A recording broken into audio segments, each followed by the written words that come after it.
بسم اللہ الرحمن الرحیم، اللہم صلی علی سیدنا محمد وعلی آل سیدنا محمد واصحاب سیدنا محمد وبارک وسلم علیہم۔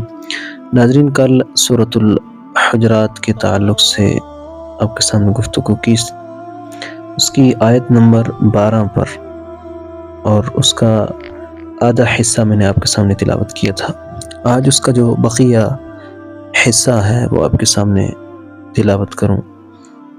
اللہ سبحانہ وتعالی نے ارشاد فرمایا: اعوذ باللہ من الشیطان الرجیم ولا تجسسوا ولا تغتب بعضکم بعضا، اور تم میں کو کوئی بھی دوسرے کے عیب نہ ڈھونڈے اور ایک دوسرے کی غیبت نہ کرے، یعنی عیب نہ ڈھونڈے اور غیبت نہ کرے۔ اللہ اکبر!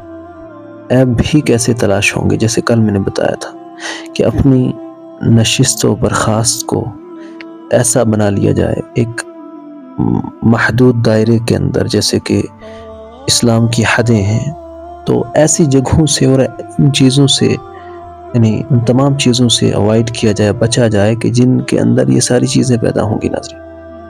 اور پھر غیبت نہ کی جائے، یعنی دوسروں سے ایسا معاملہ رکھا جائے کہ صاف و شفاف معاملہ رکھا جائے کہ آپ کو یہ حاجت نہ ہو کہ اس کے پیٹھ کے پیچھے آپ اس کی برائی کریں۔ پھر آگے اللہ سبحانہ وتعالی نے بیان کیا کہ یحب احدکم ان یأکل لحم اخیہ میتا فکرہتموہ۔ اللہ اکبر! کہ اللہ سبحانہ وتعالی نے ارشاد فرمایا، کیا تم میں کا کوئی شخص یہ پسند کرتا ہے کہ وہ اپنے مرے ہوئے بھائی کا، مردار بھائی کا گوشت کھائے؟ اللہ اکبر! فکرہتموہ، حالانکہ وہ اسے ناگوار گزرتا ہے۔ اور آگے فرمایا کہ واتقوا اللہ، اللہ سے ڈرو، ان اللہ تواب الرحیم، بے شک اللہ سبحانہ وتعالی خوب توبہ قبول فرمانے والا اور رحم کرنے والا ہے۔ ناظرین، یہ ساری آیات پڑھنے کے بعد ہمیں یہ، یعنی اس سے درس عبرت حاصل کرنا چاہیے کہ اسلام ہی کے اندر عافیت ہے، اسلام ہی کے اندر سکون ہے۔ آج آپ معاملات نہیں دیکھتے، کتنے ہمارے ایسے معاملات ہیں کہ جو اسلام کے خلاف ہیں، اس لیے ہم بالکل، یعنی ہمارے قلوب کے اندر سکون نہیں ہے۔ ہماری شادیاں، ہماری معاملات، ہمارے لین دین، ہمارا چلنا پھرنا بالکل اسلام کے اپوزٹ ہے۔ اس لیے ناظرین، ہم سکون میں نہیں ہیں۔ ہم تلاوت ضرور کریں گے، کلام پاک ضرور پڑھتے ہیں، لیکن سکون نہیں ہے، نہ قلبی سکون ہے، نہ ذہنی سکون۔